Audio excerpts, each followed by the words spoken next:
Hello, everybody, and welcome back to the AEW Dynamite Modcast review show. The date as we are recording this is August 7th, on the Thursday following a very, very good Dynamite on the Wednesday, I must say. I don't know what you think. Dory, welcome to the show. Hello, thank you for having me. Yeah, yeah. Thank you for being my valued guest on That's this right. podcast So that we both valued. do. I'm like the Japanese yen of the podcast, so valued. Anyway, I don't know why I said the Japanese yen. I should have just said the yen. I was going to say, Anyway, like you're a rapidly disappearing commodity that is always good to bet against. that's right. Yeah, no, I honestly, this is one of the best Dynamites in a while, and that's not speaking ill necessarily of the other Dynamites that have come before it, but yeah, this No, was one of my favorite Dynamites, backed by some extremely good matches that are pay-per-view quality, some very funny segments that I'm excited to talk about, some yes. drama that was in the background that got snuffed out the same night. That was fun. I was Oh my actually going to god. open up by making a meme out of that, but then fucking MVP destroyed my dreams of doing that. So, Fuck you, this was Dory. great. This was great. What? I said, fuck you, Dory. Oh, that's right. Yeah, fuck you too. I Yeah, just love them hanging their heads, going like, "Fuck you." just, like scolded school children, just like, That's yeah, right. fuck you, speedball. So good. All right. But yes, we wanted to kick things off a little bit differently than we normally do. Normally, we just sort of get straight into the action from the beginning, standard sort of stuff. But there has been quite a bit of discourse, not about the speedball and MVP stuff, but um, about whether or not the Forbidden Door pay per view that we've been building to is necessarily Forbidden Door, or whether it's just, another AEW pay per view. And I've seen a lot of people online talk about this. A lot of matches have been announced now for Forbidden Door. I think, are we at 6 or 7? Thanks or Okay. teased. I'm really obviously losing count because I thought we were at 5, but Well, okay, hold on. Not me immediately going to Wikipedia. That's how professional we are. Okay, so we've yeah, got that's a right. Hiroshi Tanahashi match, the World Tag Team Championship match. We got Swerve versus Okada, Tony versus Athena, the TBS Championship match. But I am including in that the Darby versus Mox Correct. match that was teased. I don't think it was officially announced on this show, but it was teased.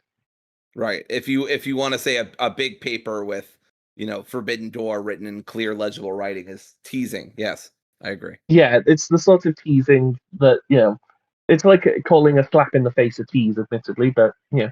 it is what it is. Hey, for some But, people. yeah, exactly.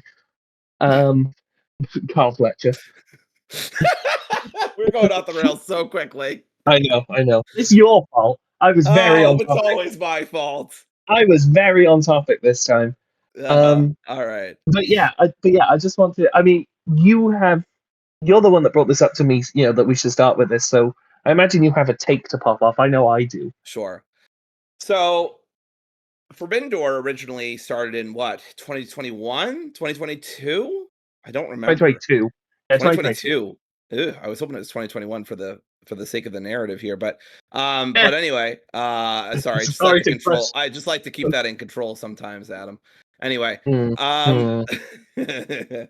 anyway, so 2022, and the express goal at the time, right, was to have a big partnership between specifically NJPW and AEW, right, and they were supposed to showcase their biggest talent, their biggest stars on one show, right. So you had that in 2022. You had it in 2023, but last year something started happening where it's like not all the matches were involving NJPW people.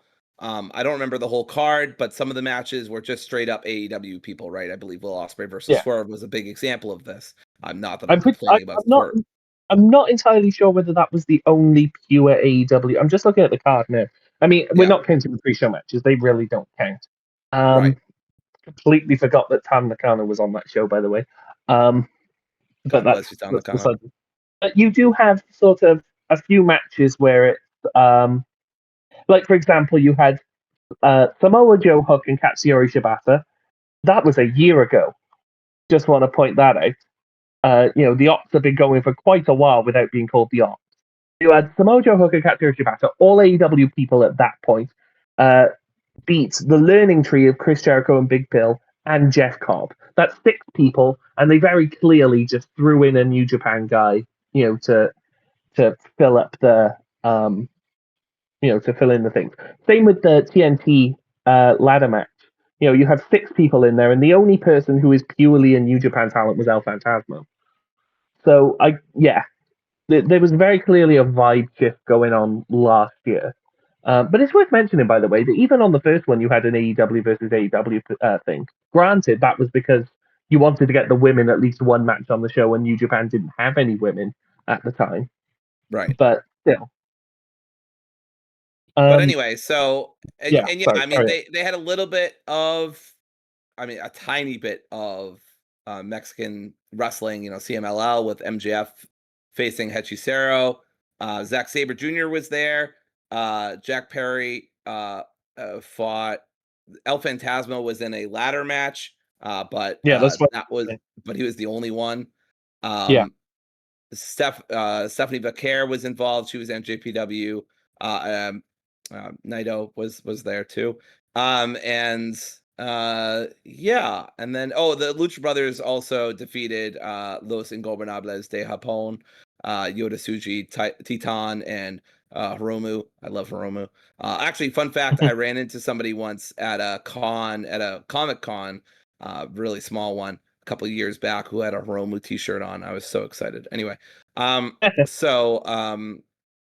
you can see here, there's a lot of AEW people, and there's still some NJPW collaboration here, but it's not to the level that it used to be, right? And so anyway, they furthered that, right? Because almost all of the matches here so far either are purely AEW or only have a smattering of other people. And I think that's for a few reasons, right? And we've already talked about this a little bit last year, so I apologize if some of this just reiterating.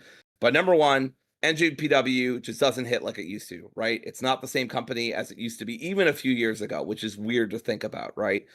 Just a few years ago, right? Tanahashi wasn't president, and the Ghetto was booking, but maybe it was booked a little better than it is now, or a lot better. Again, I don't watch NJPW, so I don't know. Put it this way. A couple of years ago, we'll say 2023. 2023 in New Japan was purely the year of Will Ospreay. I know that, Naito won the G1 and Okada was champion and Sonata was champion. But what I mean to say is, you had Will Ospreay's sort of United States Championship run would main event most of the B shows, and you'd argue was basically the match of the night in every New Japan sort of pay-per-view they put on. But to the point that it was appointment viewing, because even if the rest of the card was badly booked, as Gedo had been losing steam by then, you could still be guaranteed a really excellent Will Ospreay match. So you had that draw. Now New Japan doesn't have any of those sort of big money draws anymore, really. The closest they really have to that is like Hiroki Goto, who's excellent, don't get me wrong, but has only recently been pushed as a main event guy. And apart from that, you've got Tanahashi on Legacy and maybe Zack Sabre Jr., but as much as I love Zack Sabre Jr., I think that his first title run kind of exposed him as not necessarily being the apex main event guy that New Japan, I think, were hoping him to be. Right. I'm just thinking back to that Shota Umino match. That really, that was so shit on Shota's part that it almost soured me on Zack. That's almost impressive to do. Right. But I'm digressing. Yeah. My point being, I'm going to this show, and I've said this in previous episodes that we've done before. I'm going to the show. It's well known. I have paid. God, how much have I paid? I think it's about 150 quid for my seat. I've got a really good seat. I'm lower bowl. I'm only a few rows up. So I paid good money to be there. For my money, I want to see really good wrestlers in really good matches. That's all I've ever wanted from a pay-per-view. Good storylines leading into those, matches to add the heat and stuff like that. Basic wrestling formula. I get the appeal of having this big company versus company, sort of conglomerated card together. Shout out Mark Briscoe. But New Japan has been, broadly speaking, hot dog shit over the past year or so. It just has. I'm sorry. Like, I want to like it. My heart really goes out to the beleaguered New Japan fans, because we were eating very, very good up until a couple of years ago, and now we're rather famished. Um, it is what it is.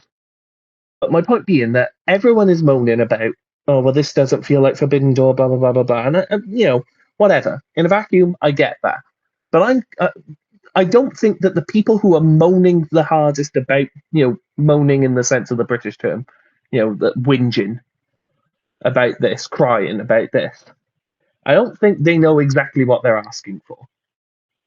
Because if you look at this pay per view as it's presently constituted, we've got, like we say, five matches. We'll call it six. We've got Hiroshi Tanahashi's last match in the UK. That's going to be a tearjerker no matter who's in there. Hurt Syndicate versus probably FDR. That should be a really good match. Okada versus Swerve. Regardless of the pay-per-view and its stipulations, tell me you wouldn't want to see that match on any show. That could main event All In. Right there. Tony versus Athena, which is an absolute dream match of mine, has been for years now. And a really excellent, what will be a really excellent, I imagine, four-way match for the TBS Championship. We've already got Mercedes versus Alex Winter, which is another match that I've been really excited to see for ages. Thought it was probably going to happen at Rev Pro until Alex announced that she was signing with AEW very sort of unexpectedly. Plus, who I'd imagine probably La Catalina and whoever they bring in from Stardom, I'm sure will have great chemistry with Mercedes because she doesn't seem to have a bad match with anyone from Japan. And then on top of that, we're going to have, a match that's been built to for nearly a year now, which is Jon Moxley versus Darby Allin. I get people's frustration with, they're abandoning the whole stipulation of Forbidden Door, but stipulations are meant to be thrown away when they're not serving the fans. And I want to give credit to a very specific example of this, and this is the only time you will ever hear me, give credit to give credit to WWE on this show. But they recognise that Hell in a Cell as a yearly pay per view had been completely bastardized. And so, they realised that it wasn't a good idea to keep it going as a yearly thing where people were expecting it every year. And they got rid of it and only used it sparingly afterwards. And it's been a very good success story for them. And I'm not necessarily saying scrap the idea of Forbidden Door, but I don't think that the formula of purely AEW versus New Japan matches is a formula that will deliver a successful pay-per-view anymore.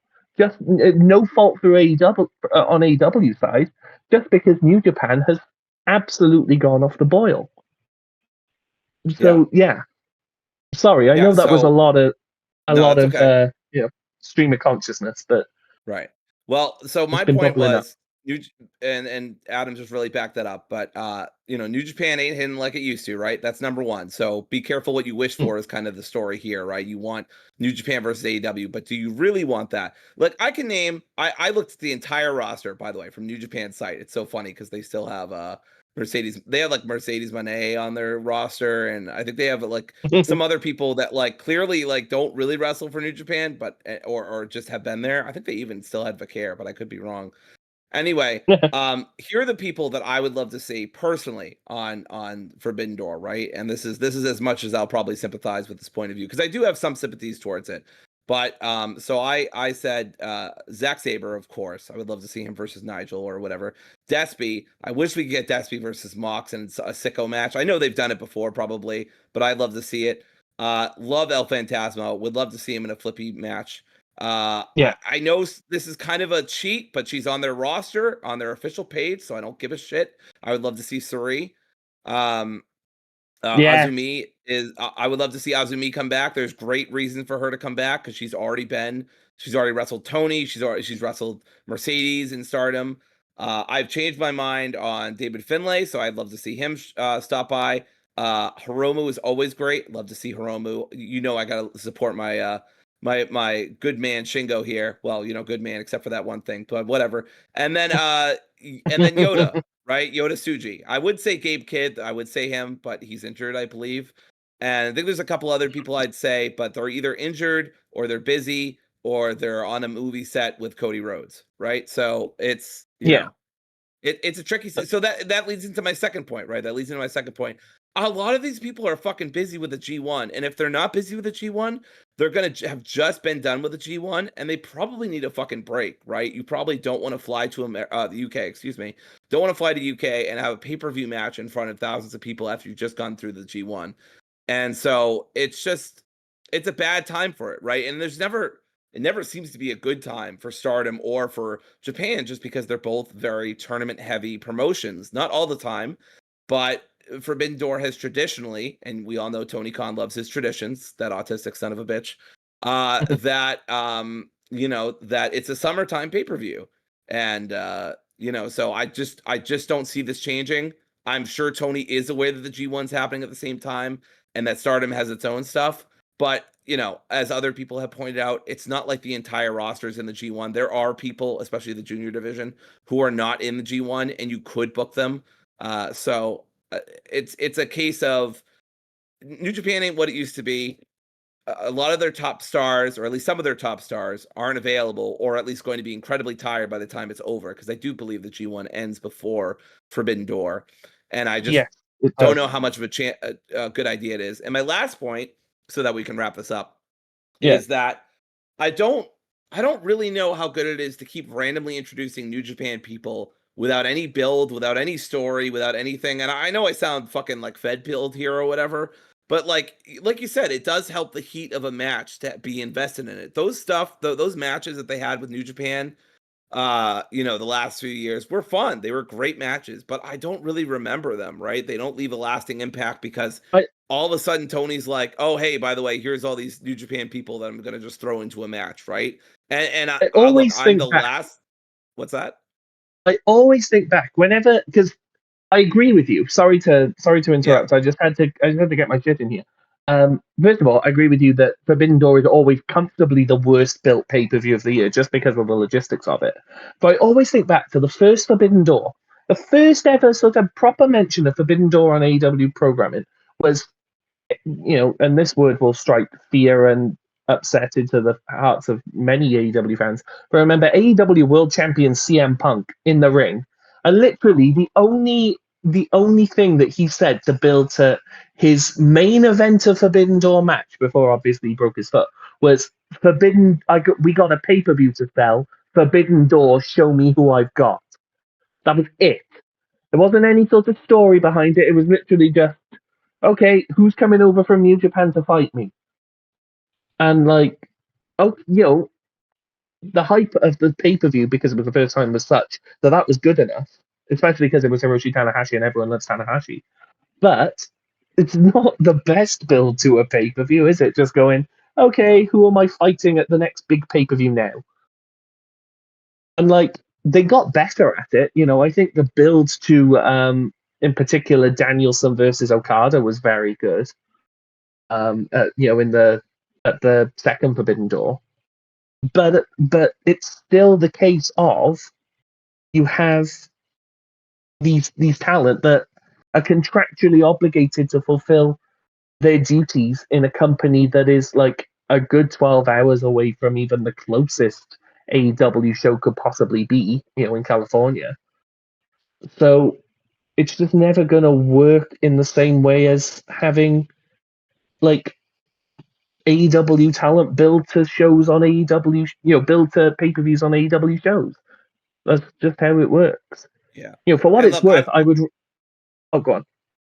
this is the last thing I'll say about this, so we can move on to the show. But I'm the last person to complain about random bangers and stuff like that, right? I don't really care, Mm, but it does, and that's why it's my third point, right? Because it's hardly my biggest point, but I do think it's important enough to note because I think ultimately it hurts the longevity of remembering the pay-per-view. And it also just kind of hurts the build, just like TK just throwing these random people in. Now, look, if he does do this, I'm probably not going to complain too much because whoever he throws in there would have to be really, really good from New Japan to warrant doing that, right? And generally, when he does do that, we end up getting a great match. But it's like, it's AEW and you want better than great matches on a pay-per-view because we pretty much get great matches every single show, right? Yeah. So I don't know. There's just a higher quality here that I'd like more from Forbidden Door. And if you are going to build up a story, it's just tough. It's tough with the time window. It's tough doing it between two different pay-per-views. There's lots of reasons why I think Forbidden Door has been built like this. But I think we only really have maybe a little over half the card. There's still a few matches, maybe even more that they could announce. So you could still Well, have New I Japan fully involvement expect them. or CMLL. I fully expect them to announce, for example, a IWGP World Championship match with Zack Sabre Jr. Hopefully against Nigel McGuinness. That is my dream, but I won't get my hopes up too much on that. Right. I think that there'll probably be spots carved out for important people on the card, like David Finlay, Yota Tsuji. Who am I forgetting here? Please fucking not Evil. I don't want to go down that road again, but fuck off if that's your plan. I think that I wouldn't mind at all if we build in the next couple of weeks, because Tomohiro Ishii is on excursion in AEW at the moment because he's not in the G1. Wouldn't mind at all if we use the next couple of weeks to build a bit more to a Tomohiro Ishii match. Whether that's sort of wishful thinking or not, I don't know, but I'd like to see it. We're going to have Hiroshi Tanahashi's opponent announced soon enough. I imagine it will probably be Katsuyori Shibata, which is amazing.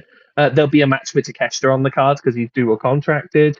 There'll be, I imagine, a spot carved out for someone like who was I just about to say? Why is my brain doing this today? It's been a day. I'd imagine Shota Umino will have a spot on the card just because he has a lot of connection with the AEW with Mox and stuff like that. I think there will definitely be spots on the card for New Japan talent.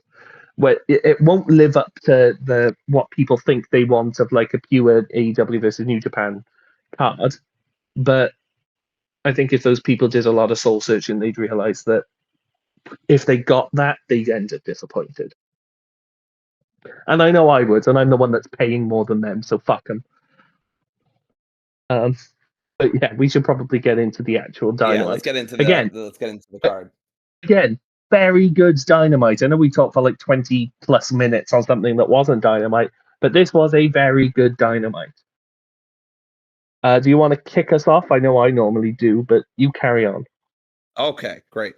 So we kicked off with one of the cleanest wrestlers in the biz, MJF.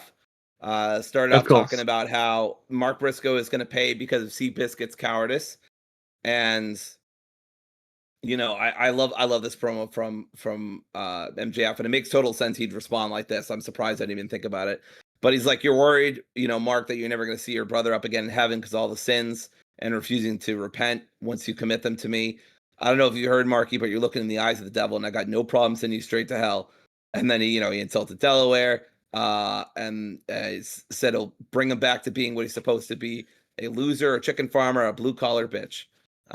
And you are called them not championship material. Said you're white trash that got lucky, and people just pity him, feel bad for him, and said that Briscoe's luck is going to run out. Which spoilers, it did. It very much did. But I liked the finish. By the way, we'll talk about it. I know some people didn't like it, but I really thought it was very creative. Yes. I never thought for a second that this would be the one and only match that they would have, and the finish only confirmed that for me. But we'll talk about that later because we need to talk about the opening match, which was announced I think via Tony Khan live stream, sort of like 2 hours before the show started, which was the former AEW World Champion. Still gives me a tingle to say that Jon Moxley versus at the time of this match, rumored to be much disliked by Montel Vontavious Porter, Mr. Speedball Mike Bailey. Very funny to look back on. God, Fuck you, Speedball. what a 24 hours that was. Uh-huh. For those of you who don't know, there were reports coming out online all over the place saying that MVP had heat backstage. They'd been sort of in the ear of the Hurt Syndicate not to lose matches. They didn't want to lose to FDR. All of these things. But one of the most shocking things was that apparently he had a real hate boner for Speedball. And everyone probably was like, who the hell would hate Speedball? And I know that some contrarians were like, well, he's super, he's super positive and whatever, and some people don't like that. First of all, you hate fun. Second of all, fuck off. But then they posted online just a little skit where they were sort of insulting each other very jokingly, and put an end to the entire thing just like that. Phenomenal stuff. And speaking of phenomenal stuff, I thought this was a really, really good match. Yeah, this was, I mean, no surprise, very hard hitting, very intense between these two. I thought they had a really great match together and just super enjoyable from start to finish. And it also set up a match for next week, which is looking good too. But, and there was a really cool spot with a wrestler who wasn't even in the ring, which we'll talk about. Yeah. I also want to point out there was a moment in this match where just some magnificent camera work. The Speedball goes for that sort of triangle moonsault that he does, where he sort of jumps on the ropes and hits a moonsault to the outside. But he sort of goes over onto the apron, and Mox isn't there. If you look at the camera, you can sort of see him roll into the ring, but it's very, very, very, very slight angle on him. So Speedball goes for the moonsault. Mox isn't there, and then he almost teleports into the ring and just pokes him in the eye. Brilliant stuff. Thought it was hilarious, and also it turns out that the whole family has teleportation powers, which we'll talk about later. Did you catch that? By the way, this was a really good spot. I popped pretty big for it. Did you? I loved as well. If we're talking about spots in this match, we have to talk about that thing on the barricade. Good lord! Sorry, what'd you say? Come on, Dory. This is totally unprofessional. I'm sorry. I was talking to my partner of 8 years. Excuse me. Well, tell him to fuck off. We recorded. All right. What would you say? We're never going to get monetized at this rate. Yeah, no, for sure. I mean, if Mike Bailey had his feet out, we're definitely not going to get monetized. I mean, that we could get monetized other ways with that. I was looking very judgmentally at my laptop. I was like, what is he going to say? Hey, I've seen people make good money. Granted, I am not Lily Allen, but it has been known. But yeah, I do want to highlight a couple spots here. The holds if she says are really. Oh, go ahead. If she says the one I just said, I'm gonna fucking lose it. I was gonna just talk about the arm drag off the top rope and also the arm breaker that Okay. Mike Bailey put like 5 different times. You're good. You're very good. Okay, great. But yeah, this was really good. Lots of good submissions here. The triangle choke and Juju Katami. Thank you, Taz. Yeah. Was also pretty fun. I never thought Bailey was gonna win. I would have loved it, but I knew he was never gonna win.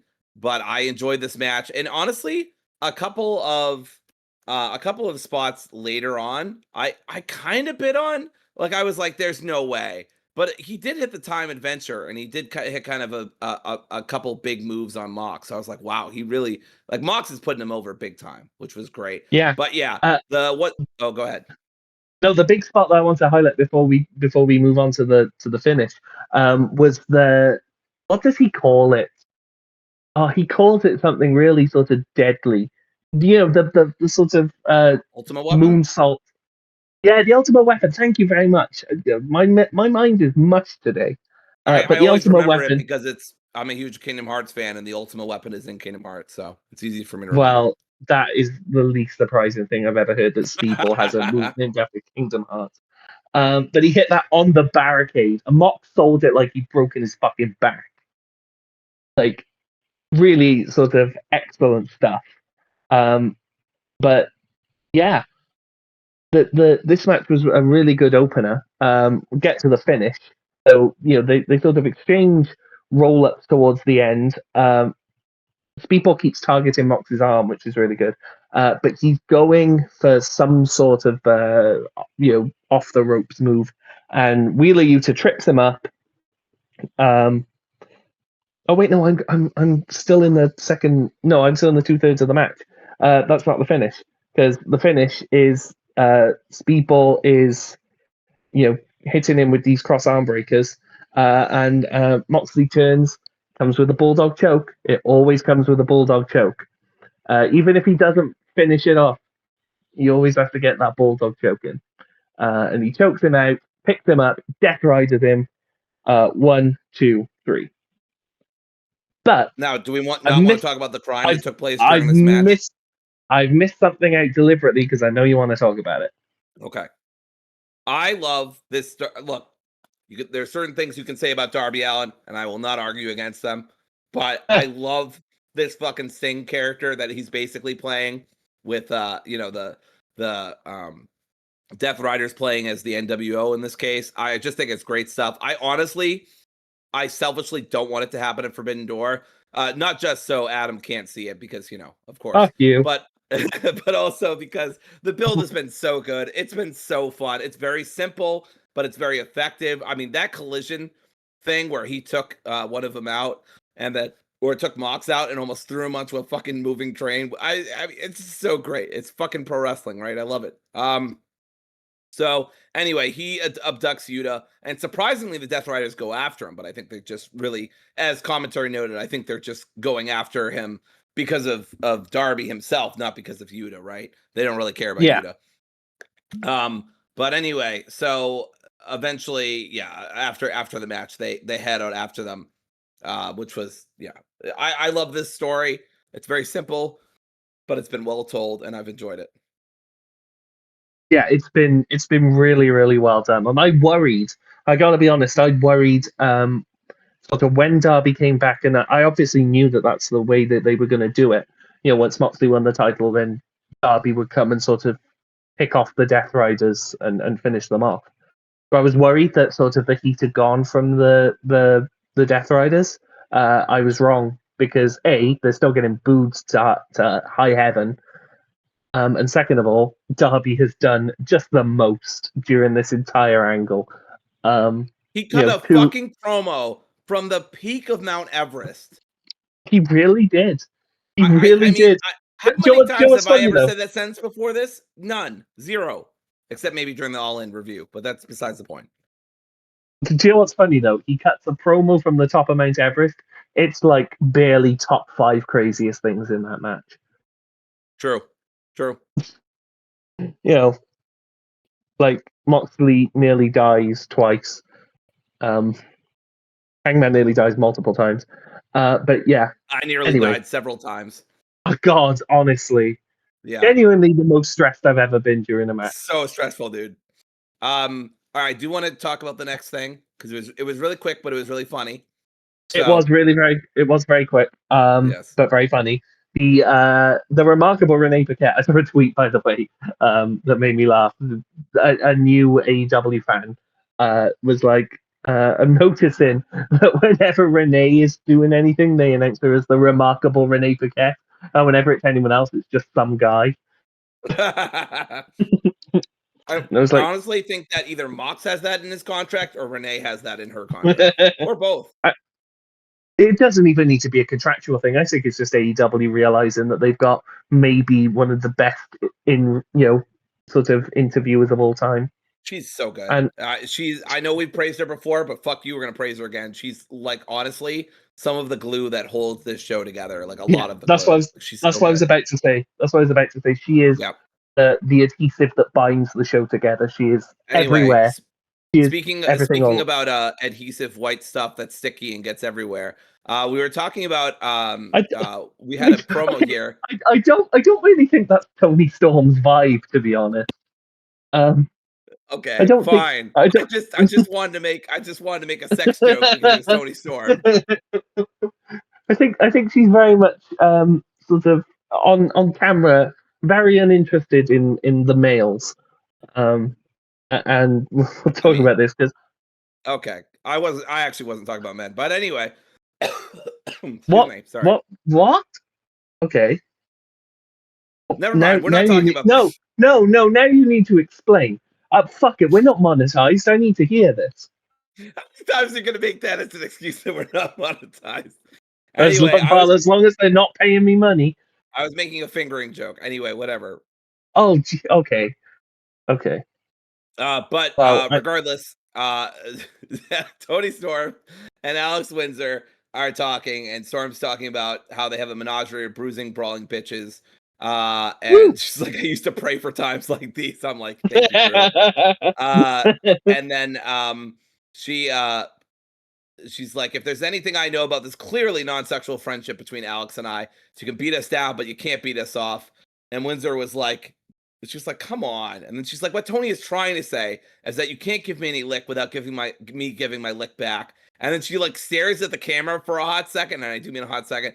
And she's like, oh God, I'm doing it too. It was so funny. So good. So good.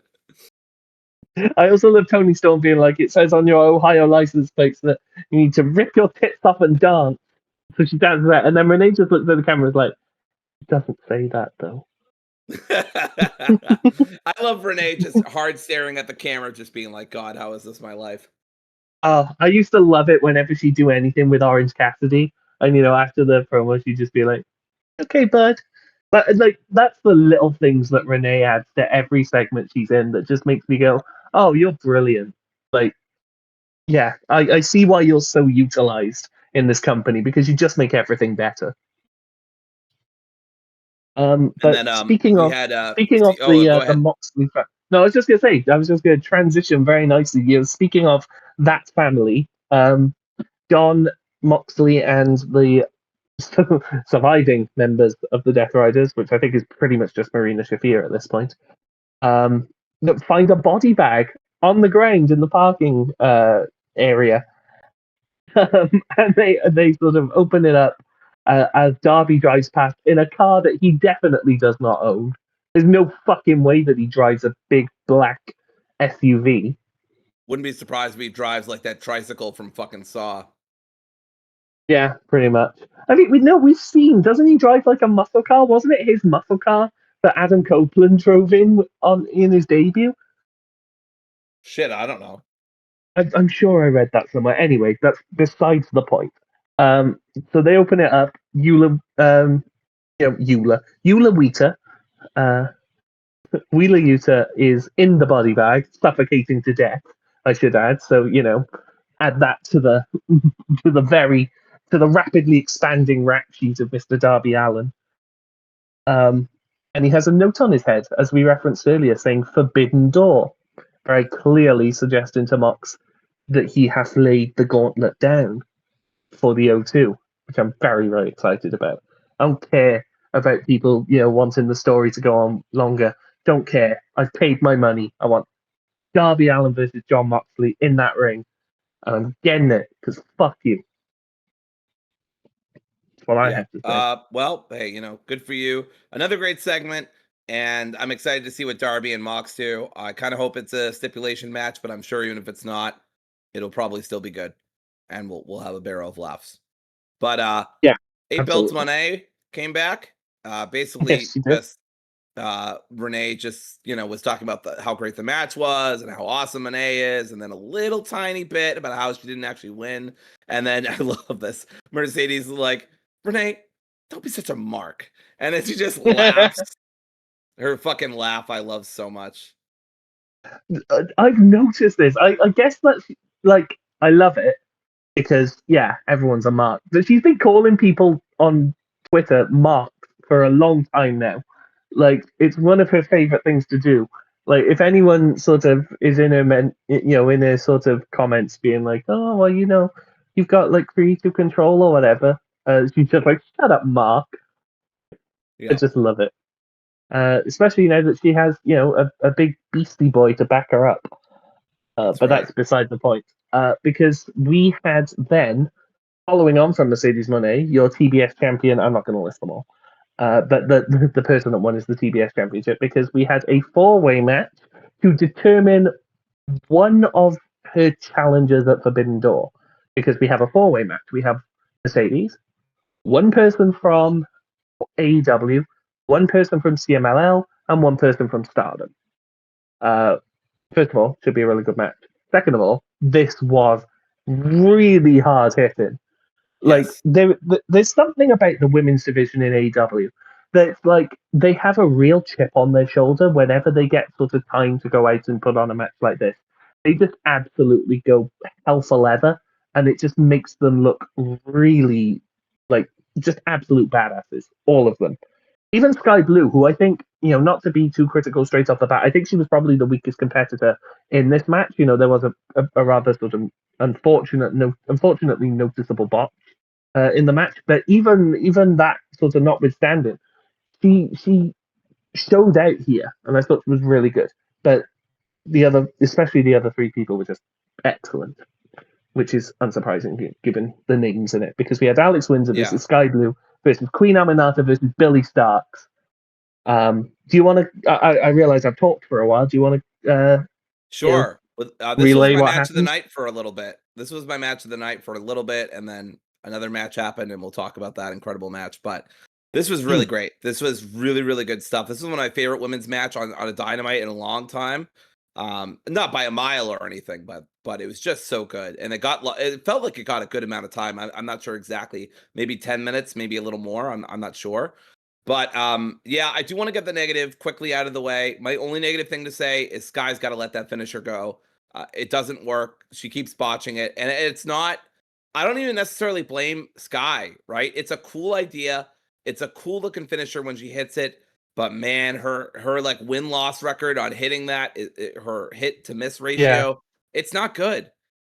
This. And I feel bad about it. Sky's such a promising talent, and she's shown out. And being the weak link, which I agree with, by the way, Adam, in this match is saying fuck all. Because I mean, let's go through those names again. Alex Windsor, by the way, recently watched her match with Shuri. God damn, what a match! I Uh, know. Isn't uh, it good? Isn't it it's so so good. fucking good? So good. I wish I had watched Eve like earlier because it's such a I apparently going all the way back to 2010 because I was watching some some Fed stuff and old Fed Boo. stuff. I know old Fed stuff. And Boo. I was like, what were even the options for women's wrestling besides like Lita and Trish Stratus in the mid 2000s? And I'm like, okay, but Eve wasn't around till 2010. Anyway, Queen Aminata is fucking awesome. I love her. Give her the title down the line. And of course, Billy, I have undying love for Billy. We'll support her no matter what. She's incredible. She's only going to get better somehow. She's a future world champion for sure. Anyway, so that's, I don't think that says much. I think there was just so much good stuff here. Aminata's neck breaker looked really good. Her off with her head move that she goes for. Windsor had a great looking Blue Thunder bomb that she hit. And I love this little back and forth they did at one point where I believe Aminata was trying to pin somebody and she she got up before Billy could hit the Senton Atomico. I don't know why let's just fucking call it a Swanton bomb, but whatever. A Senton Atomico is what Excalibur always says, and Aminata moved out of the way at like a 1 count, which usually you don't see that too, right? Usually you take that move or you at least wait till 3. Like I was like, oh, Billy's gonna break it up at the last second, but Aminata got out of the way very smartly. I liked that. Yeah, I really appreciated that. Just there's something about both Billy Starks and Queen Aminata where they just have this intuitive knowledge of wrestling that is far beyond their years of experience. Especially Billy Starks. Like, Billy Starks is one of the few sort of top class wrestlers that is younger than me, which fills me with a sense of existential dread that I'm sure will only get stronger as I age. But like she just gets it. First, and she gets it in a way that I feel like is a dying art, which is she gets that the way that you improve is to throw things at the wall and see what sticks.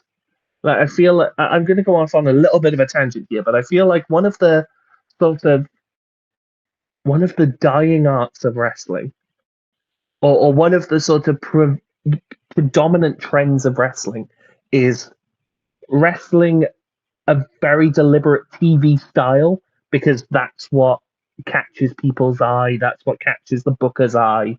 That's what gets you a contract, sort of thing. But with Billy Starks, she's very young. She's still forging her way. She just goes for things. She barely, like you can tell, she barely even thinks about it. She just thinks, right, that I think that would be really cool, and I think if I pull that off, it would be, a really excellent bit of, wrestling to put in front of people. So I'm going to do it. And fuck, if I miss, then fine. But she's so hard hitting. She's so well adapted to high flying, as we saw with the senton that you're on about, and she's done that loads of times before. Yeah, I cannot say good enough about Billy Starks, future Women's World Champion, 110%. I'd say the same for Aminata, by the way. But yeah, that's just my little mini tangent over about Billy Starks. Absolutely incredible talent.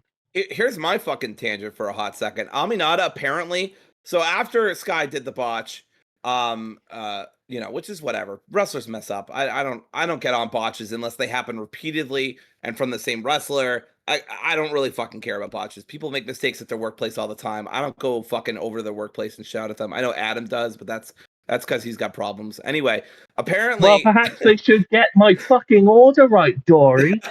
That's right. You're not getting my tip, goddammit. Aminata hit a Well, Emerald Flosion. Yeah. I know. As soon as I said that, I was like, well, yeah, all right. I walked right into that. But Aminata apparently hit an Emerald Flosion when she did that move on the ringside chair to Sky Blue. And side note, tangent, that was my finisher move back when I used to play SmackDown versus Raw 2006. I just thought that move. I had no idea who Misawa was, had no idea where that move came from. I was like, Emerald Flosion? That's such a cool name for a finisher. That's going to be my finisher. I had no idea who the fuck Misawa was.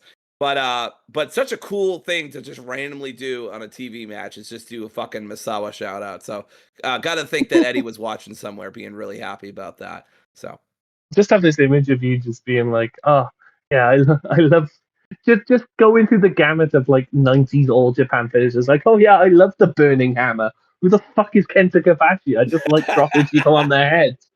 That's right. You know what? The King, Eddie Kingston with the Queen, Aminata. Oh, intergender tag team. Oh, it'd be so good. That I've never even considered that, but that I want nothing more. Same. But yeah, this was a really great match. Super fun, super hard hitting. A couple mistakes here and there, but I didn't see it as a big deal. And mostly just stemmed from Sky's finisher just not being ideal. I know Bandito has similar, and we'll talk about this in a second. Bandito has similar issues with the 21 plex, although I think he usually hits it all right. And I don't mind his finisher as much. It's just not a finisher. It's not a good setup. It reminds me, and we've talked about the Fed an awful lot on the show, but it reminds me of when Alexa Bliss would use the DDT as a finisher, and she'd have no problems hitting it. She hit a pretty good DDT. It's not a finisher in like the 21st century. And a German suplex, no matter how many bells and whistles you throw on it, is not a finisher in the 21st century. So yeah. And also just on the code blue, as she calls it, or the code red for anyone else. In AEW, there are a lot of people that try it. I've only ever seen one person hit it with any sort of consistency, and that's Darby Allin. And I love Sky Blue. I think she's a really, she has a really promising talent. But no Darby Allin is she, and no Darby Allin is anyone else. So yes, yeah, and thank goodness for that, for the record. Yeah, that's very true. In fact, arguably the closest the closest women's wrestler to Darby Allin in their fuck it, I'll do it whatever attitude is Billy Starks. Absolutely. All right. But yeah, Well, so this was that's a my great tangent. match. We got another really funny segment. This was the good thing about this episode. We not only got killer matches. We should mention that Alex Windsor did win the match. Alex Windsor won, by the way, putting the win in Windsor. As expected. As expected, yes. Because the match is in the UK, so of course. This was the thing about this Dynamite, though. Just not just killer matches, but killer segments, too. Just very funny stuff or good character work that's mixed in with funny stuff, like goofy wrestling for life, as Simon Miller would say. So the Young Bucks come in, they're talking to Renee, and they're like, "Are you kidding me? The disrespect, Renee. We're still founding fathers around here. Show us some." And then goes to the production guy, and he's like, "Hey, we want everything. The LEDs. Give this to Justin Roberts. This is how you introduce us." God damn. The segment this sets up, I loved it so much. I love the Young Bucks so much. They've been very open recently in an interview with I forget who about making fun of themselves and being open to that. And if you're not open to that, like, you're in the wrong profession. I 200% agree. Yeah, absolutely. Also, just want to say that you completely skipped over Athena giving the O face to Tony Storm again, and Mercedes and Athena facing off once again, which absolutely sent my heart into a tizzy. That's true. I did skip over that. Yeah, I think we see a tag team match with Monet and Athena versus Tony and Windsor. Oh my god, hose me down. What an just even thinking about that match, I'm like, oh, I want it so bad. But yeah, sorry, I just had to sort of. No, it was a good correction. Talking about. But yeah, after that, this was a bit I was talking about with the time travel, because I noticed that some fucking morons had missed the fact that the Young Buck segment was filmed earlier on in the day and said it in the top left. Yeah, they completely missed that for agenda purposes, or maybe they're just fucking stupid. Both probably. One does not preclude the other. But Renee, she was on the Titantron interviewing the Young Bucks, and then immediately is in the ring, introducing your new and hopefully for a very long time TNT champion, the Protostar, Kyle Fletcher. I'm so happy. He looks so good with that belt. I really wanted to do a pink belt. I really want them to bring back the tradition of having the TNT champion have his own personal belt. Like I think the last one that did that was Jack Perry. Having the black and the pure black one. I really want Carl to just debut like a pink, a pink sort of affectation belt. I think that'd be really good. But this was a really good promo. A bizarrely homoerotic promo at times. Although I say bizarrely, it's Carl Fletcher. It's what he does. I was looking at you like, come on, bizarrely. I know. But the more, like, he tweeted today that I think Josh Alexander responded to some of do it on your knees or something like that. And he was like, to be fair, that's where I do my best work. And I was like, you're saying this shit too much for it to not have some grain of truth in it. I'm not. This was a fun segment. This is the part of the podcast where Adam gets mad at me. Well, I mean that's always, but you know what I mean. I liked the segment, but like it didn't do a ton for me. I mean, it was fun. The painting reveal was great. I loved Kyle yelling at Dawn to take it off, and Dawn's like, "Oh, I'll take it off right now." And it gave me now that I think about it, some 69 Dawn vibes from old Kenny Omega. But yeah, I honestly think that we could just skip through this and not miss him a lot. It's just Kyle saying, "I'm awesome, I'm great, face me on Collision, you assholes," and we're getting Ishii versus Kyle, so I'm very excited for that. I mean, I get what you're saying, but also I don't think I don't mind not every promo, having some sort of someone comes out and it further in an angle or whatever. I don't mind Kyle having not won a singles belt, in AEW. Having become one of the best wrestlers in the world for my money, just going out there and being like, yeah, hi everybody, I'm the fucking man now. Because it's like the first show since he won the title. So and there are some people that watch Dynamite and do not watch Collision. Why, I don't know. Fake fans, if you ask me. But some people may not have seen the very excellent, street fight where he won the title. So I don't mind him just coming out, having the sort of goofy art segments with Don Callis and whatever, and just saying to everyone, "Yeah, I'm the new TNT champion. I'm going to be a dominant champion. I'm going to accept all challenges. So on Saturday, someone come up and step up to me. Fine by me." And it helps that he's a good promo. So yeah, fine by me. But not Yeah, like you say, not a I great. agree. I don't have a problem with this promo. Just don't think there's a ton to say. No, although I have now made the There stuff is a to ton say. to say about the next segment. Now, Oh look, dear. my man Stokely. There's been some hateful lies spread about my man lately. Partially spread by himself too, but we're gonna ignore that for the sake of the narrative. And I just want to be open about this. Stokely absolutely gets the hose, and I will never believe that man does not get the hose. So I What do you I think mean? I He's think Adam short. He's he bald. does a lot of I think he does a lot of gardening in his spare time. I don't know what Adam's talking about, but I think he does a lot of gardening done in his spare time. He's got a lot of hose. Yeah, very, very true. Very true. Um, but yeah, that I think that was later on in the night, wasn't it? No, it was right after that. At least according to AEW.com, unofficial, sorry, not unofficial, unserious website to me, but Yeah, of course. yeah. But But basically, Adam anyway, told I him, guess Cope is gonna wrestle Stoke. I can already see it. Some people are gonna fucking complain about this, guys. Every time Stokely's been in a match, whether it was Hook or it was somebody else or the Hardy Complex match, he has always been fucking hilarious. It's never gone more than 5 minutes. It's probably never gone more than 2 minutes. It's gonna be funny. He's gonna bump his ass off for Cope. It's gonna be fine, and it's just gonna lead to an FTR match down the line. It's going to be good stuff. I'm excited for it. So I'm not excited for it, but I'm looking forward to it. I think it'll be fun. yeah, I agree. Completely. Well, sort of on topic. I completely forgot that I have seen the Stokely Hathaway match in person. What? Because I completely forgot that on the 0 hour of All In last year in Wembley, you had Chris Statlander and Stokely Hathaway versus Tomohiro Ishii and Willow Nightingale.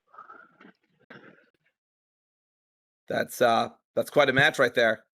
It really, I now that I'm talking about it, I do remember Willow pouncing Stokely. So obviously wasn't completely lost on me. Right. But completely off topic. Anyway, we need to talk about the next match because Yes. not only is this my match of the night, not only is this the best match on Dynamite in quite a while, I genuinely think this might be my tag team match of the year. Even, even beating out the Young Bucks versus Swerve Strickland and Will Ospreay, which I know sounds insane, but there is something about this match. I think it's just because of who won. I think there is something about the pure victory yelp that I let out when Me as not well. I was like, they won. They won. I can't believe they won. because I didn't expect it. I fully bought it. I expected the Outrunners to beat the Young Bucks last week. I think that's what it is. I fully expected them to beat the Young Bucks last week, and when they didn't, that's when I started to think, oh, maybe they are building to FTR versus the Bucks again on like free TV, which fine, I get it, but also there's a chance to do something new. So I sort of resigned myself to that, Yeah. and then Brodido just fucking won. But what I say just won. That they got me like several times in this match, thinking that they weren't winning. Yeah. I even told Kim at one point, I'm like, it doesn't look like Brodido's winning here. Like, I just didn't get those vibes. It's hard to describe, but it doesn't look like they had it just didn't look like they were winning. Like, there weren't enough close calls. And at least towards the beginning and middle of the match, it just seemed like the Bucks always had a backup option and something always happened to get them to win. But I was wrong, and I mean I was so happily wrong. I screamed as the as Brodido ended up winning. Actually, I do want to talk about before the match because I want to say also Yes. that so what happened was the producers at first gave the Bucks, their due, right? They gave them the normal entrance, they gave them the music, and the graphics were all normal and stuff like that. And then unfortunately, I guess some kind of mishap happened. I don't know how this could have happened, Adam, but the entrance screen malfunctioned, quote unquote, and they had to awkwardly crawl under it. Then Justin Roberts read very sarcastically and like kind of like AI, like comma exclamation mark from the Bucks, and then their pyro was basically Orange Cassidy. And then basically Oh, ice cream truck music came after that. So it was it just was, yeah.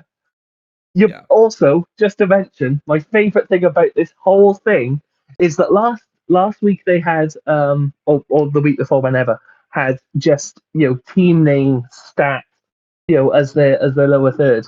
This week you had Max and Jeremy Buck, which is such a phenomenal pull. Yep. Were you around? Were you around for Generation Me? Because I was. It's like one of my earliest proper wrestling memories. That sort of period of TNA when you had Max and Jeremy Buck as like this sort of mid card tag team that never really did anything. Yeah, I don't think I was watching wrestling then. When was that? First It okay, was no, I definitely wasn't watching wrestling. I stopped watching wrestling in the late 2000s. So yeah, I missed a lot of that. it was like 2010, 2011.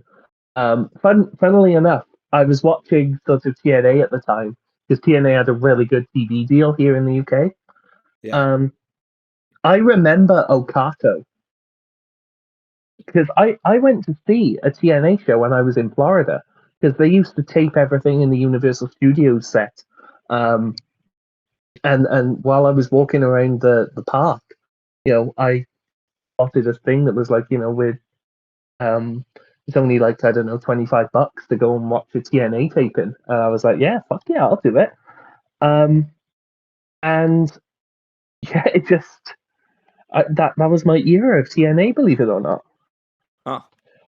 Yeah, But I wasn't there for that, but this was an incredible bit. I did get it. Or somebody said it immediately, and I was like, "Oh yeah, right. They were in TNA and they were Generation Me and yada yada." Like I got it. It was fun. It didn't connect for me as much just because that wasn't a period of time I was really watching wrestling, but it was definitely very funny. I love also as they turn their backs, the people like changed the producers changed like what the video was, and it went back to the old one of like like really digging on them, showing all their failures, and it was just great. It was great after a couple of weeks of them looking like jobbers but still winning. I was like, well, I'm not buying this. Like I think they're winning, and like you said, I thought they were going to fight FTR. But yeah, this was an incredible match. I mean, there's so many spots. The risky business spot was really good. The Brodido and one of the Bucks, sorry, I don't know which one, on the barricade, them kind of fighting each other was really great. I The mean, near based falls on towards the end based was on the fact awesome. based Yes. on the fact that it was on the barricade and the level of athleticism that involves, I'm guessing it was Nick. Sorry, Matt. I'm just guessing it was Nick. Let's see. The cannonballs looked beautiful as always from Brody King. He's so over at this point. I would love for Brodido to beat FTR, but I don't think they're going to. And I they don't think they said will. no. I don't think they will either. I think and not I think. Sorry. The Bucks finally renamed their EVP trigger to just the Young Bucks trigger. Which sounded so pitiful and lame. It really did. But what was funny about it though is you could clearly see in the ring. Obviously, it wasn't real, but you could see in the ring that they were sort of negotiated with each other. What should we call this? We can't really call it the young. We can't really call it the EVP trigger anymore. We can't Right. call it the. We can't call it the BCE trigger because we don't do BC. I guess we just called it the Young Bucks trigger now. TYP trigger, which honestly would be better than the Young Bucks trigger, which is what makes it fun. Honestly, I think one of my favorite moments of the year is the Bucks going for EVP trigger on Dynamite a couple weeks ago and then stopping halfway through and looking at each other being like, fuck, can't do that anymore. So But good. there's a moment during this match. I said that there were a few moments in this match where I thought it was over for Right. for Brodido. Last week, I have to assume this was intentional because the Bucks they do this. Last week they hit the TK driver, um, the renamed Meltzer driver, on one of the outrunners to win the match. That was the finish. And so when they hit the TK driver on Bandido, and we're talking like a good sort of 15 odd minutes into the match, good long enough that it could have conceivably been the finish. I thought that was it. I thought, okay, but I get it, fine. I'd resign myself. And then Brody comes in from out of nowhere at like 2.9 to break it up. And I was like, oh my god, it might actually happen. And lo and behold, it happened. Yeah. I was screaming. I was like, they won. They won. My dog was looking, Xena was looking at me like what the hell's like what the hell just happened? But I was screaming. I was so happy. I think this is an excellent match. It doesn't beat Ospreay and Swerve versus the Bucks for me, but it is probably the best TV tag match of the year for me. That's If fair. that's any consolation, but I don't think I it's my mean, tag match of the year. it's entirely possible that in like 2 weeks, if you asked me the same, I'd be like, yeah, I have no idea what I was thinking. I was caught up in the moment. Is obviously Swerve and Ospreay versus the Young Bucks, but just at the moment, just the hype and the sort of high of Brodido actually winning, I'm just like, yeah, best tag match of the year. Like I say, entirely possible. Though I am still in and ahhing about what my best overall match of the year is, because I've narrowed it down to two. But that's a story for another time. They But both yeah, involve definitely my Hangman match of Page. the night. Probably one of the best tag matches of the year. Just an incredible match. Really, really fun. Lots of false finishes I liked. And the next segment, very interesting as well. Yeah, yeah, absolutely. So, it's basically a sort of fait accompli that Maxwell Jacob Friedman MJF is out of the Hurt Syndicate. And we talked about this last week that we felt it was quite sudden. Obviously, things have come out, over the past couple of days that explain the sudden nature of it, which is basically that the Hurt Syndicate have been not particularly sort of in the spirit of AEW. I think it's fair to say. So to split Max away from them quite early on. But if they're going to be split up, this was the segment I think that was needed after last week to sort of, put everything to bed a bit more neatly than just the very abrupt "you're out" of last week. Yeah, there's a lot here. I still think it's a swerve. I still think that this did nothing to dissuade me of this idea, but I still think that that eventually the Hurt Syndicate, either it's a swerve or we're going all in, haha, on MJF costing the Hurt Syndicate when he loses against Hangman. I don't know, but one way or the other, something's gonna happen between these two in terms of either reforging that connection or not. I mean, it could be just because of the heat backstage on MVP, but I don't know. It's kind of a confusing situation because now that stuff's involved, I'm really not sure. Um, I mean, it makes sense. At least MVP explained it more. I mean, it all makes total sense. MVP's like, the Hurt Syndicate is we hurt people, but ever since you've joined, it's all been about me, me, me, me, me. And I'm like, bro, MVP, you said that Max is a dick, and like said how Yeah, he is as a person. well, So like, I don't know why you're surprised by this. yeah, I agree. Yeah, I don't know what to expect. I still don't know what to expect, but I am a lot more sort of on board with it after this promo than I was last week, where I was quite down on it, if you remember. I was like, this doesn't really make a lot of sense to me. I don't know where they're going, and I'm not pleased about it like I was earlier. Sure. But I'm sort of like, okay, I can see where we're going a bit more now, which on the hierarchy of trajectories, it goes at the top is I have no idea what's going on and every option is brilliant. Then it's like, okay, I can see a clear direction. And then at the bottom is I have no idea and I have no idea where we could possibly go, which is where I was last week. Now I'm higher up in the sort of, okay, I can see a trajectory here. Right. Thank you for that, Maslow's hierarchy of wrestling needs. Yes, thank you. At the top of the list, by the way, we have already achieved self-actualization, which is Hangman Page's AEW World Champion. You're very welcome. Hey, ain't that the truth? But yeah, this was great. And I loved the end of this segment, which is Max was trying to acknowledge, you know, Montel's kind of own thing about it's not personal, it's just business. But the MVP said, bro, if you win that title, it will be personal. It won't just be business. It'll be very personal. I'm like, well, fuck. I already thought we were setting up Bog versus MJF. Now I like goddamn know that we are. Yeah, So yeah. This is very interesting. I'm very curious about what's happening. So yeah.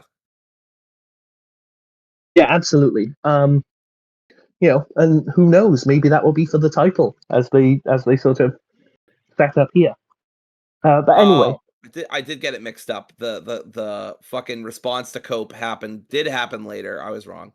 fucking Um, told you. Nobody ever yeah, listens yeah, yeah, to me. yeah. I got it confused because I saw a Cope promo and it has an idea fight Stokely, so I was like, oh, so yeah. So earlier, Adam was talking about we're gonna do this in reverse order. Fuck it. He's basically like Christian didn't, he came out there zero remorse. His apology wasn't an apology.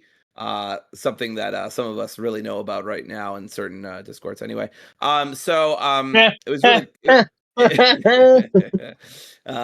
Sorry. Sometimes I just live in a van down by the river. Anyway, so gotta jimmy it to open it though. Anyway, so it was good though. It was good, and I love that they're not rushing him and Christian getting together. But yes, anyway, this is where this happened, where FTR and Big Stoke said, Stoke's like, if you think I hadn't been a fight before, you're wrong, Adam. I'm short. I'm bald. I can't get any hoes. Been fighting my entire life. So fucking good. And then he calls Beth Phoenix the head of a micro brawler. Oh, fuck me. I miss Stokely so much. I'm so glad he's back. One of my favorite little things of this promo is that straight after he says, I can't get any hoes, blah, blah, blah. Like, Dax Harwood just stops and goes, no, come on, man, you can get hoes. I loved that. That was so good. Like, come on, dude, don't put yourself down. You get hoes. It's fine. That's right. Yeah, Just brilliant. incredible stuff here. Loved the segment. Another great segment that's very funny, but also builds the story. Do The you next know thing what? wasn't. Oh, go ahead. No, I was going to say, do you know what I hadn't thought about until now? That is the first deliberate reference to Beth Phoenix on AEW. Oh, that's true. Just something to think about. They haven't mentioned, like, Cope's been in AEW nearly 2 years now. Beth hasn't come up, explicitly once, or at least not from anyone else. Sort of Cope himself has been like, Beth at home, or blah blah blah. But it's the first time anyone's properly said anything bad about Beth, which does make me think, there's potential there. Yeah. Well, So we'll see. I'm not sure one way or the other.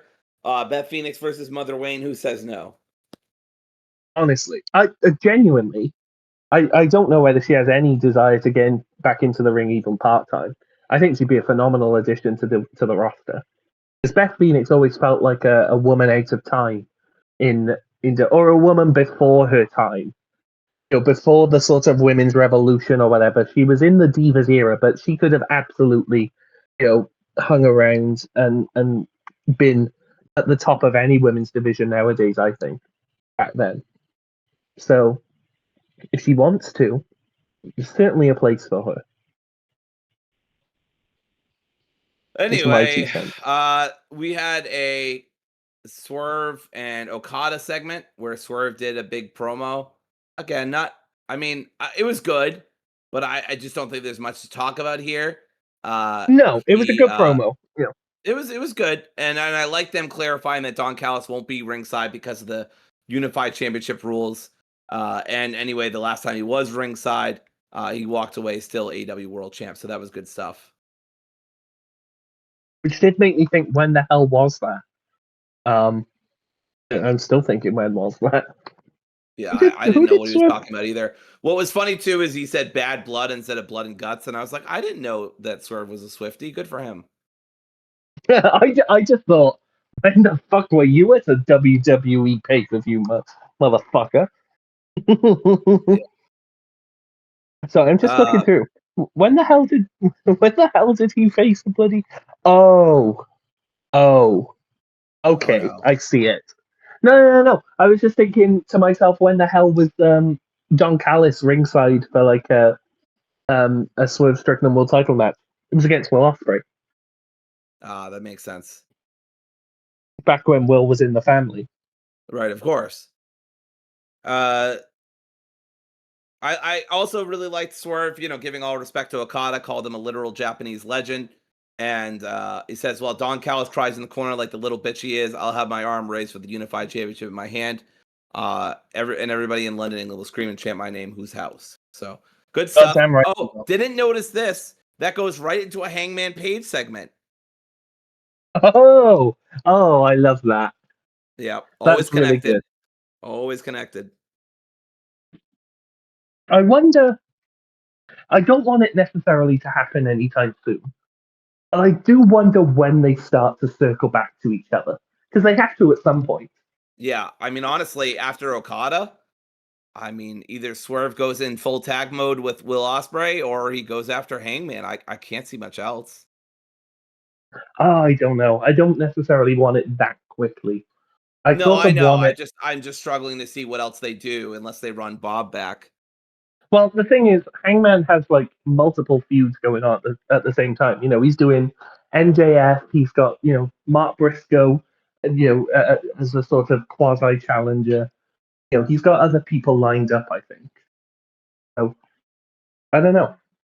I tell you who I'd love to see Swerve go up against in the aftermath of Okada, because I don't think we've ever. I'm gonna fix this up before I make any claims that I can't take back. But as far as I'm aware, they've never wrestled each other one on one. I can't see when they would have. No. I'm gonna say no. I tell you, Swerve has never wrestled one on one. He's never wrestled Kenny Omega. Yeah, that's true too. I'd love to see that. Holy shit. I'm surprised. Well, I guess Kenny was hurt, right? When Swerve was champ. Yeah, exactly. But Shit's yeah, so this passing was in a the good night. segment. I'm excited for the match. The next two things were segments, and then we got to the final match. Is there anything you want to say about the final segment, the final couple of segments? So that we had Hangman giving support to Briscoe, and then Chris just being herself. Really? Yeah, Chris just being a sort of a woman on the edge, very much sort of losing it a little bit. Not a great deal to say here. They slowly sort of burning that Willow stat. Whatever they're doing, whether it's a tag team or another feud, I don't really mind either way, because I think whatever they do together, they do magic. But they're slowly sort of chugging that along. I would like them to sort of get to it a little bit, but that's a minor complaint, and that's just because I'm a very impatient wrestling fan. As soon as I Yeah. see something teased, I'm like, I need it now. Give it to me now. So,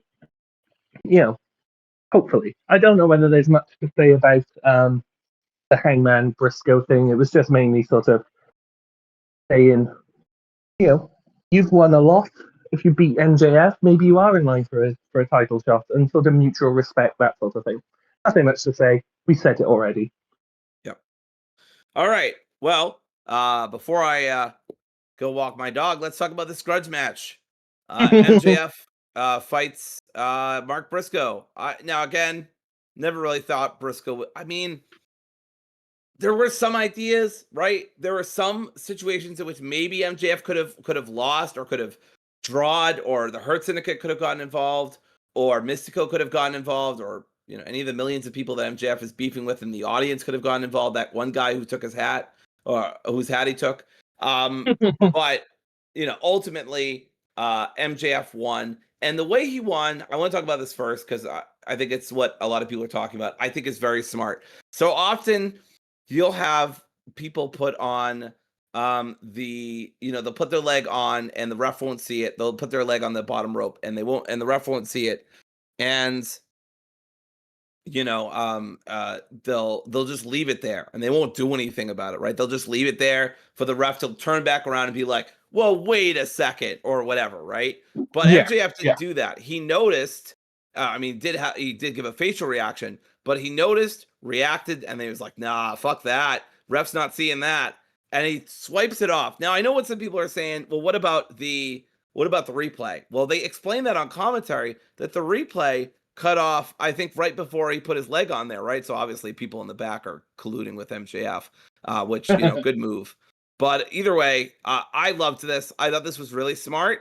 It protects Briscoe. It makes Max look smart. And it was a great match that they can book again because of the fuck you finish, right? I don't always like fuck you finishes, but when I do, they are like this. They keep the face looking tough, but the heel looking smart, and I think that's good. It's also worth mentioning that if you're going to have a guy to do those sorts of screwy finishes, MJF is the guy to do that because it fits his character so much more than it would just a random match between two ostensibly honorable people. You get what I mean? Yeah. Like it fits MJF's character to a T to do these sorts of scummy things. And it's a credit to AEW that they don't over rely on that as a heel trope. So that when someone like MJF does it, and now when like FTR do it, it hits that much more because it's quite a rarity. So yeah, I appreciate it. I thought it was a really good finish, and I think Agreed. It's a really good finish to set up what I imagine will be some sort of grudge, street fight or some sort of hardcore stipulation in the future. It's also worth noting that, and this is I guess an ROH spoiler if you don't want to know, question mark. But I don't. yeah, I know. Implying. But anyway, the Mystico had a match, and some random Rudo in a mask showed up and attacked him from behind. Now, we don't know who that was. I kind of blacked out towards the end of the clip. So it could have been anybody, any Joe Schmo with three initials for their name, three letters for their name. But hypothetically, some people are saying it was MJF.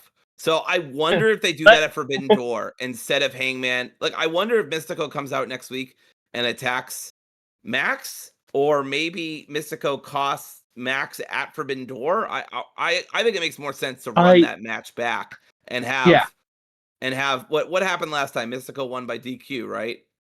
Yeah, I mean, yeah. So I mean, maybe Max wins this time by cheating. I don't know. At the time, we thought that was going to be your sort of all-in match, right? Right. That was going to be MJF Mystico in Texas. But I think it would go some way to placate the people who are moaning about the lack of forbiddenness on this Forbidden Door to have Mystico, the face of CMLL, in a big sort of grudge match, rivalry match with MJF at Forbidden Door. Also worth mentioning, if Mystico does have a match at Forbidden Door, I've said this before, but I'm willing to bet that at least a large contingent of the audience will know the lyrics to Memuero. I'll be one of them. Learned them. But English people love a sing along, and that song has obviously been shown to be a very big sing along. So I think it'll happen. Yeah, that's what I'm hoping for. Because I really do think that we should build out this Hangman versus MJF thing a bit more. I know it's already been built up a lot, and they're going to build it up probably even more during this face off that's coming up, which I'm so excited for. That MJF Hangman segment is is one of my favorites of the year in terms of a promo. So good between both of them. But yeah, this was a great match. I don't mean to like blow past it, but like there just wasn't a lot that really impressed me in terms of a main event kind of thing. Again, I'm just not really sure about the main events with Briscoe. I love Mark Briscoe. Do not get me wrong; he's a great wrestler. I just haven't been feeling like the matches justify the booking. You know what I mean? Like if this was the opener, I'd be totally fine with it. But they keep booking Mark in these main event matches because they want him to seem like a main event threat to Hangman. And I guess I just don't really buy it at this point. I just don't. I mean, especially You now that know, he's lost MJF. But yeah, anyway, go ahead. in all fairness to that, I get your point. But my counter to that would be I don't buy anyone except MJF as a legitimate threat to Hangman's reign at the moment. That's fair. Just, That's fair. just because, MJF always has that looming threat of the cash in, right? That's a very easy way to take the belt off him. But apart from that, I just don't see anyone coming even remotely close to taking the belt off Hangman this early in his reign. Yeah. You get what I mean? No, I think that's a completely fair rebuttal right there. I don't see it either, but I don't know. I don't buy Briscoe even more, but I just don't think that the booking I'm trying to put this in a way that is like not too harsh because I love Briscoe. I just don't feel like the booking has reflected the matches, I just wish Yeah. that they would do this as openers or even top of the hour stuff. I wouldn't mind. I just feel like it's been weirdly paced in terms of that, but it's fine. It's not a big deal. It's a nitpick. Overall, this Hmm. was an excellent episode of Dynamite. I had a lot of fun. The story they So did told. I. The one thing I will point out about this match, the one thing I will say is that table explosion was Oh my so good. god. I was It I was fucking I was gonna imploded. bring it up. I was gonna bring it up if you didn't. But yeah, that table bump was absolutely beautiful. It was just picturesque. Like the way, like you say, it imploded on Briscoe, the way it shattered into like a million pieces. Like I said before, that the best table bump I've ever seen was at Forbidden Door last year when Konosuke Takeshita blew Thunder bombed ELP through like two tables on the outside, and it's just absolutely pitch perfect, beautiful. This was damn close. Like it was really, really just aesthetically pleasing as a table bump. Yeah, I had a lot of fun with this. It was it was a fun match, and this spot especially elevated it. It just fucking imploded around Mark. It looked really, really good. It was shot well. It caught all of it. It just looked good. And I appreciated it being in the match. Kim at one point was like, Dory, what happened to the table? I was like, oh, it's still out there. It's Chekhov's table. Someone's gonna go through it. I figured it would be Mark, but holy shit, did he go through it? Oh my god. Yeah, I know. But yeah, I thought this was a really good match. Just to sort of go back to what you said, very briefly about you don't buy Mark as a challenger. That is a problem that I think has plagued wrestling since time immemorial. You have a big win on for like um a champion wins the title. The first challenger never feels believable. In fact, there's only one instance that I can even remember where a challenger has felt I like they incoming could. Fed reference by Adam No, no, over no, here. no, no, no, no, no, no, not a Fed reference. This was in Whoa, AW. okay. This was in AW. There was only one time that I can remember that I thought that a first sort of this was on pay per view. I think he technically had a challenger before that, but the first pay per view defense, I thought that the guy could lose. And it was only during the match that I thought, going into the match, I thought there's no way that the champion's going to lose. And then during the match, I thought, oh my God, he might actually win this. And that was NJF's first pay-per-view defense against Bryan Danielson in the Iron Man match. Oh yeah, that makes so much sense. I think he technically had a defense before that. I mean, he'd won the belt like 3 months before, so I assume he had. Oh yeah, it was Ricky Starks. Jesus Christ. That's right. I remember that. I I really have a bad enjoyed that at taste the in my mouth. time. Yeah, I know. I really enjoyed that at the time because I thought it made Ricky look good and he showed out, but it turns out that was just MJF carrying. Yeah, I mean, you did call him the Pebble. Do you remember that? I feel like that's been memory holds by the What? AEW fans. Remember Ricky, what? Sorry. MJF call him Ricky the Pebble. Oh, of course I remember that. Yeah, no, that was great. It was great. Yep. Whatever I happened to have like Ricky half of Starks? MJF's promos all written on my my body. It takes up pretty much everything actually. And You it's have just the half his roll of promos. quarters? What's that? I said, do you have the roll of quarters? Yeah, well, you know what? That's why I said half his promos. Saved myself there. That qualifier really came in handy a few seconds later. Actually, one last thing before I personally wrap up, but what did it say in his armband? I couldn't fucking read it for the life of me. Did you ever get a good look at it? Yes, I did, because I noticed people saying, what the hell is on his armband? They did pan onto it. It just said MJF did nothing wrong. Ah, okay. So whatever. He has a T-shirt like that. All right, great. Yeah, it's consistent merch as opposed to anything sort of it's the brand juicy. identity. Yeah. All yeah. right. Yeah, and just to say very quickly after the match, MJF sort of beat up Mark Briscoe, hit him with the diamond ring. Mark Briscoe hit a gusher because Mark Briscoe was a really excellent bleeder. Right. And Hangman came down, and they brawled for quite a bit. They stopped and started like for a good sort of 5 minutes brawling all around the arena. It was really good. Kim was like, what is the security even for? And I'm like, they're supposed to break up unofficial fights. And she basically was like, they're not doing a good job. I was like, yeah, I know.